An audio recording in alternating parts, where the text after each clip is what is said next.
ప్రమాణ స్వీకారం చేశారు. కొడాలి నాని గారి మీద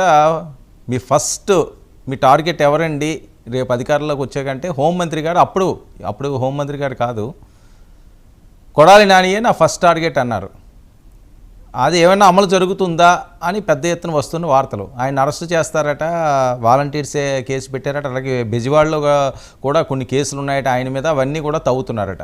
అలాగే రోజా గారు నెక్స్ట్ లిస్ట్లో ఉన్నారట. రెడ్ బుక్కా? గుడ్ ఈవినింగ్ అండి.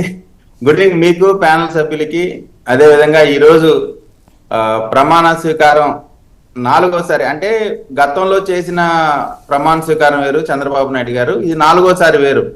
తీవ్రమైనటువంటి అవమాన భారంతో ఆత్మక్షోభతో అసెంబ్లీని వదిలి బయటికి వెళ్ళి తిరిగి ప్రజాక్షేత్రంలో ప్రజల మన్నలు పొందే ప్రయత్నంలో ఉండగా తప్పుడు కేసు పెట్టి 52 రోజులు జైల్లో చాలా, అంటే ఆ వయసుకి పెట్టకూడనటువంటి ఇబ్బందులు పెట్టి ఆ ఇబ్బందులన్నిటిని కూడా భరించి తిరిగి ప్రజా జీవితంలోకి వచ్చి ప్రజల యొక్క మన్ననలు పొంది, అదే సమయంలో ఆ రోజు కష్టకాలంలో పవన్ కళ్యాణ్ గారు ఇచ్చినటువంటి సహకారం, అదే సందర్భంలో లోకేష్ గారు చేసినటువంటి పాదయాత్ర, వీటన్నిటి ప్రతిఫలంగా ఈ రోజున గతంలో మా నాయకుడికి జరిగినటువంటి అవమాన భారాన్ని ఆ రోజున గౌరవ సభ, ఇది గౌరవ సభని నేను తీసుకొచ్చే వరకు అయిపోయినాయి, శపథాలు అయిపోయినాయి, ప్రమాణ స్వీకారాలు అయిపోయినాయి. ఇంపార్టెంట్ పాయింట్ చెప్తా సార్. ఇంపార్టెంట్ పాయింట్ అంటే ఈ రోజున తిరిగి ఆ గౌరవ సభని గౌరవ సభగా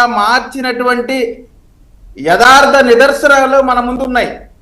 ఈ రోజున జగన్మోహన్ రెడ్డి గారు సాధారణ ఎమ్మెల్యేగా ఉన్నప్పటికీ కూడా ఆయనకి ఇచ్చినటువంటి గౌరవాన్ని, అంటే సభ అంటే ఏదో కక్షపూరితంగా చేయడం, లేదు టార్గెట్ చేయటం, ఇబ్బంది పెట్టడం, అవమానించి రాక్షసానందం పొందడం, ఇవి కాదు.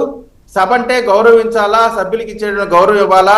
ఆయనకి అధికారం ఏది ప్రతిపక్ష హోదా లేకపోయినా సరే ప్రతిపక్ష నాయకుడి హోదాలో ఆయన ప్రమాణ స్వీకారం చూడండి, ఆయన్ని గేట్ లో నుంచి లోపలికి కారులో వచ్చే విధానం కూడా చూడండి. ఎక్కడా కూడా చంద్రబాబు నాయుడు గారు ఇటువంటి అవమానించే కార్యక్రమాలు ఎవరూ చేయొద్దని స్ట్రిక్ట్ గా వార్నింగ్ ఇచ్చారు. ఆయనకి తగు గౌరవం ఇచ్చి ఈ గౌరవంతో ఒక మంచి మెసేజ్ ని పంపించారు ఆంధ్ర రాష్ట్ర ప్రజలకి. రాజకీయాలు, ఈ పరిపాలన, ఇవన్నీ కూడా ప్రజల శ్రేయస్సు కోసం చేయాల్సినటువంటి తప్ప మన సొంత ప్రయోజనాల కోసమో లేదా సొంత టార్గెట్ల కోసమో చేయాల్సింది కాదు అనేటువంటి స్పష్టమైన మెసేజ్ ని ఈ రోజున చంద్రబాబు నాయుడు గారు పంపించారు. ఇకపోతే రోజాకి సంబంధించి, కొడాలి నానికి సంబంధించి, కొడాలి నాని నాకు తెలిసి వైఎస్ఆర్ కాంగ్రెస్ పార్టీకి వదిలించుకుందామన్నా వదలలేని శనిలాగా పట్టాడేమని నాకు అనిపిస్తా ఉంది. ఎందుకంటే ఒక పక్కన అతని యొక్క మాట తీరుతో ఏ విధమైనటువంటి పరిస్థితి ఈ రోజున వైఎస్ఆర్ కాంగ్రెస్ పార్టీకి వచ్చిందో మన అందరికి, అంటే అతను ఒక్కడే కాదు, అతన్ని ఎంటైర్ వైఎస్ఆర్సీపీ లీడర్స్, ఇందాక సోదరుడు కిరణ్ చెప్పినట్టు అధికార ప్రతినిధుల దగ్గర నుంచి మంత్రులు, ఎమ్మెల్యేలు అందరూ ఒకటే బాణి. ఆ బాణి వల్లనే ఈ రోజు నీ పరిస్థితికి వచ్చేటువంటి వాస్తవాన్ని మర్చిపోయి ఈ రోజు ప్రజలేదో తప్పు చేసినట్టు, మనం తప్పు చేసామనే విషయాన్ని మర్చిపోయారు వైఎస్ఆర్ కాంగ్రెస్ పార్టీ వాళ్ళు. ప్రజలు తప్పు చేసినట్టు ఫీల్ అవుతా ఉన్నారు, ప్రజలను నిందిస్తా ఉన్నారు.